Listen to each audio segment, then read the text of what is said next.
Hey bam bang, j'espère que vous allez bien, en tout cas moi ça va nickel. On se retrouve aujourd'hui pour une nouvelle vidéo sur le début de la saison 2021-2022. Beaucoup de choses à dire, les nouvelles recrues, la préparation estivale plus ou moins réussie. En tout cas, c'est parti.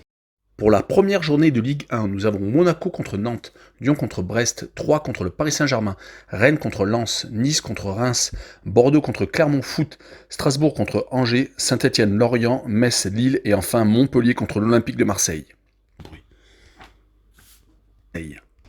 Mais avant de commencer, n'hésitez pas à vous abonner à ma chaîne, à mettre un petit pronostic pour les comparer à mes analyses et également lâcher un petit pouce pour référencer la vidéo.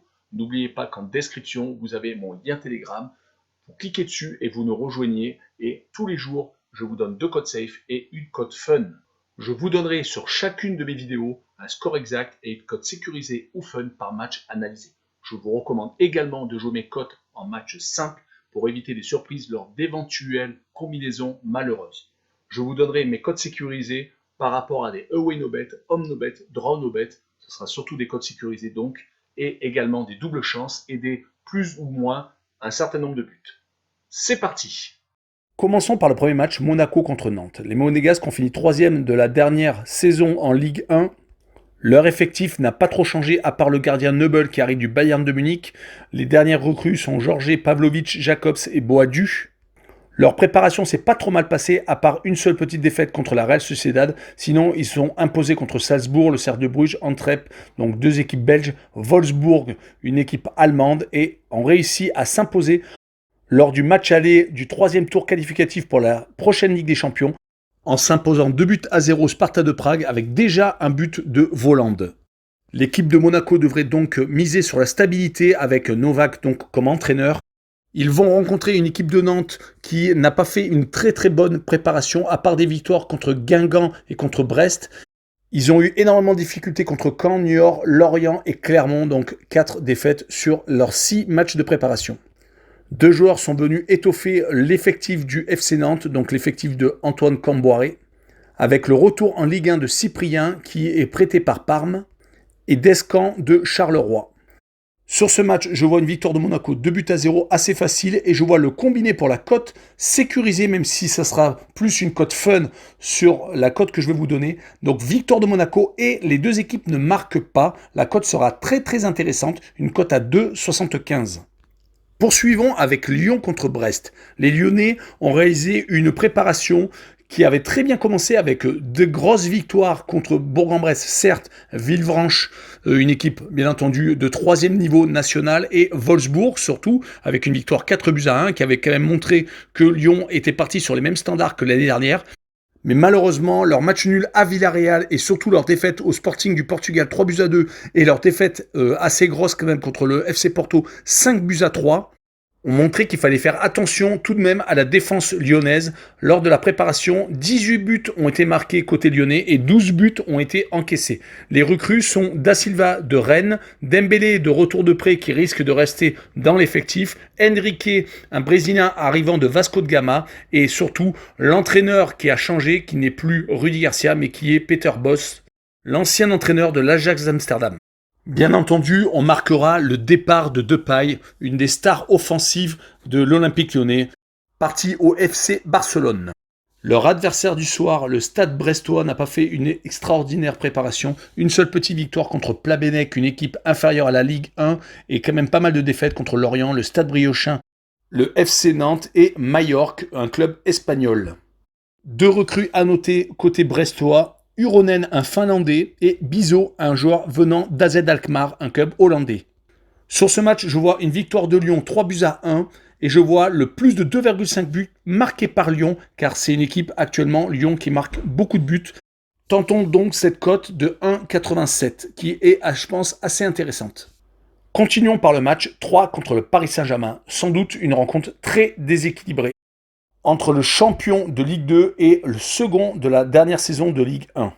La préparation des hommes de Batles n'a pas été extraordinaire. Une seule petite victoire contre Dijon, par contre beaucoup de défaites contre Clermont, contre Angers, contre Metz. Un petit match nul contre Bordeaux a peut-être redonné le sourire. Les recrues à noter côté troyen sont Caboret Un jeune joueur venant en prêt de Manchester City, Metinho, un Brésilien de 18 ans arrivant au Fluminense, et un Ukrainien, le troisième de l'histoire du championnat de France, Kukarevic. Côté Paris Saint-Germain, beaucoup de choses à dire. Quelle équipe sera alignée lors de ce match? Beaucoup d'absents, bien entendu. Ramos blessé à un mollet, Verratti et Donnarumma côté italien, les Brésiliens Neymar et Marquinhos, et enfin Di Maria. Le PSG comptera donc sur Hakimi, la recrue arrivant de Dortmund, qui est très en forme. Également Wijnaldum, qui arrive de Liverpool. Le retour de prêt de Kalimundo du RC Lens. La préparation donc du PSG a été assez tronquée, donc avec l'absence de beaucoup d'internationaux. 3 victoires à noter contre Le Mans, Augsbourg et Orléans. 2 matchs nuls contre Chambly et à Séville. Et enfin, malheureusement pour eux, la défaite en Trophée des Champions contre les Lillois, donc champion de France en titre. Sur cette rencontre, je vois une victoire du Paris Saint-Germain 3-1. Je les vois donc s'imposer assez facilement chez les Troyens et je vois le plus de 2,5 buts sur le match. Une cote sécurisée à 1,49. Passons à Rennes contre Lens, 2 équipes qui ont lutté jusqu'au bout la saison dernière pour une place en Ligue Europa. Côté Stade Rennais, pas mal de changements. L'entraîneur est Bruno Genesio maintenant à la place de Julien Stéphan. Le départ de Da Silva, le défenseur emblématique du Stade Rennais qui est parti à l'Olympique Lyonnais. L'arrivée de Melling, un joueur nîmois, et de Souleymana, un joueur de Nordjylland en Norvège. Quel impact aura Stane Kamavinga si il reste encore, car le mercato n'est pas fini? Revenons sur la préparation du Stade Rennais qui n'a pas été extraordinaire. Malgré donc une dernière victoire contre le Torino lors du dernier match de préparation, ils se sont inclinés contre l'Eventé, contre Retafe et ont fait 2 matchs nuls contre Le Havre et contre le Standard de Liège. Côté lensois, c'est quand même beaucoup mieux, surtout sur la fin de préparation, avec des victoires contre Reims et l'Udinese, 4-1 dans un stade Bollaert où les spectateurs étaient revenus. Certes, ça avait été poussif en début de préparation avec des matchs nuls contre le Standard de Liège, contre Le Havre et une défaite contre la Saint-Gilloise, une équipe belge. Mais je vois bien les Lensois rester sur la lancée de la saison dernière, même s'ils ont perdu la place en Ligue Europa sur les 4 dernières journées où ils ont rencontré les 4 grosses têtes de série de la Ligue 1.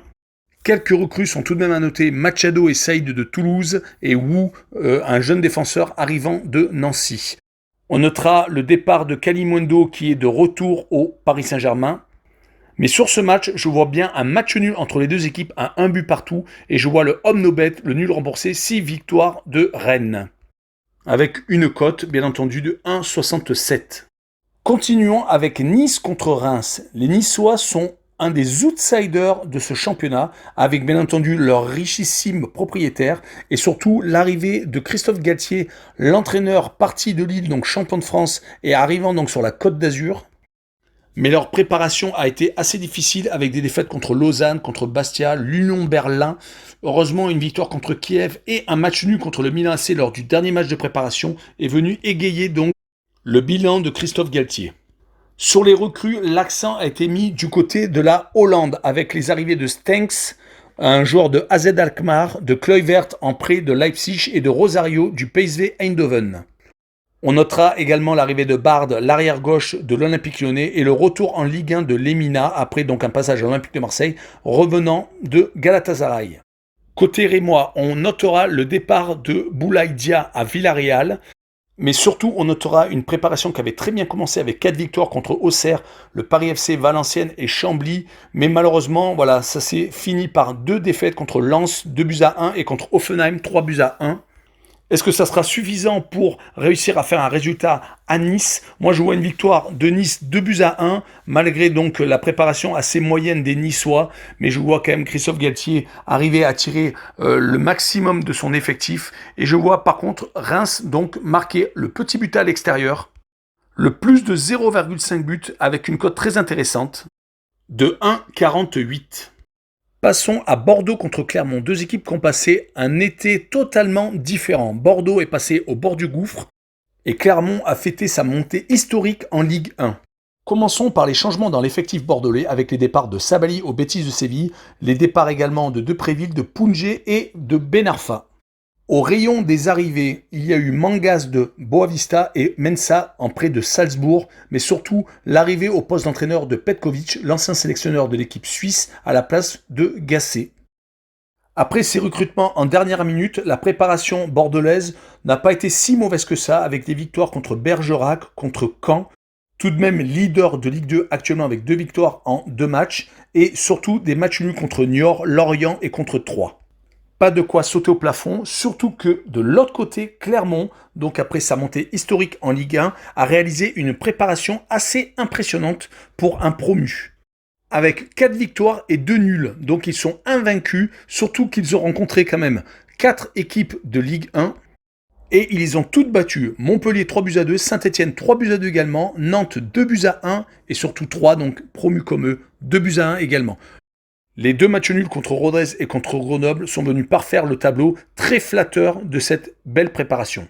2 recrues sont venues garnir l'effectif de Clermont, l'effectif donc de Ligue 2 de Clermont, Rachani arrivant de Turquie et Mendy arrivant du Servette de Genève.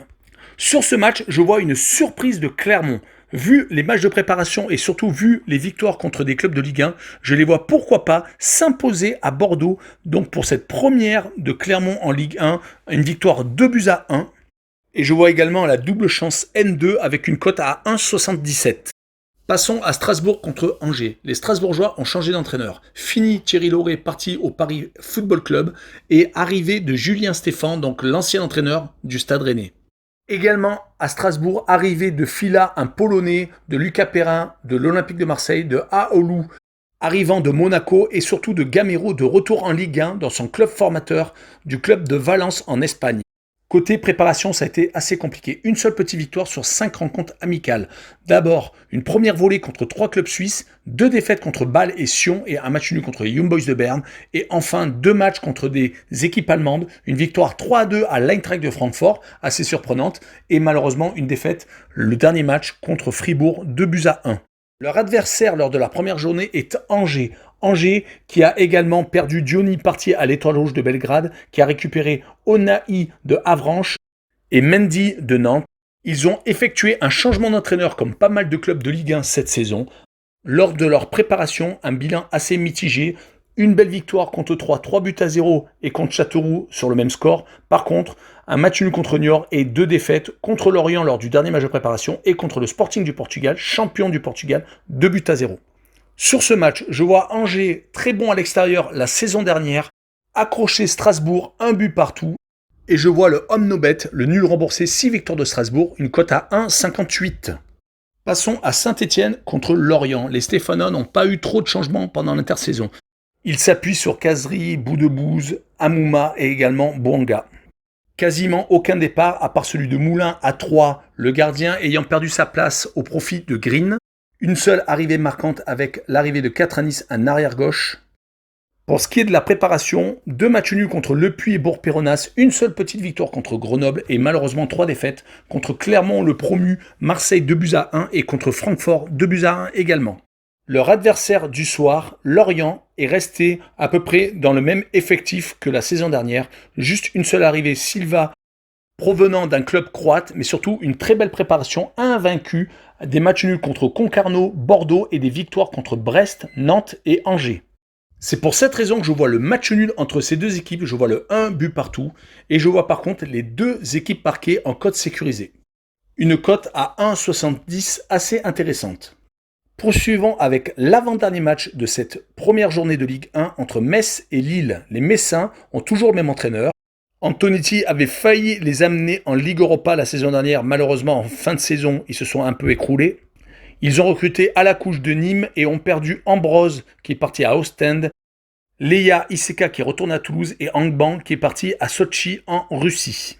Pour leur préparation, ça a été une préparation assez sérieuse avec des victoires contre Nancy, Troyes et Montpellier, surtout une seule victoire contre Mönchengladbach, quand même un club allemand qui avait réalisé une saison assez intéressante la saison dernière, surtout en Ligue des Champions, et un match nul contre Serein, une équipe belge. Leur adversaire du soir sera Lille, champion de France en titre, vainqueur du trophée des champions contre le Paris Saint-Germain, 1-0. Beaucoup de changements dans l'effectif avec le départ de Christophe Galtier à Nice et l'arrivée de Jocelyn Gourvenec en tant qu'entraîneur.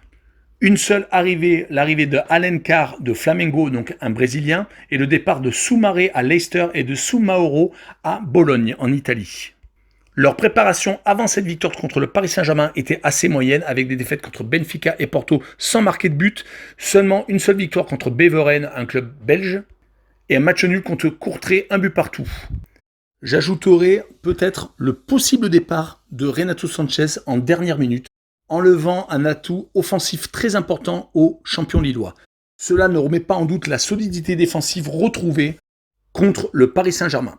Sur ce match, je vois une victoire de Lille, 1-0, un peu comme la saison dernière où ils ont gagné énormément de matchs sans prendre de but à l'extérieur, et je vois le moins de 2,5 buts sur le match, une cote à 1,54.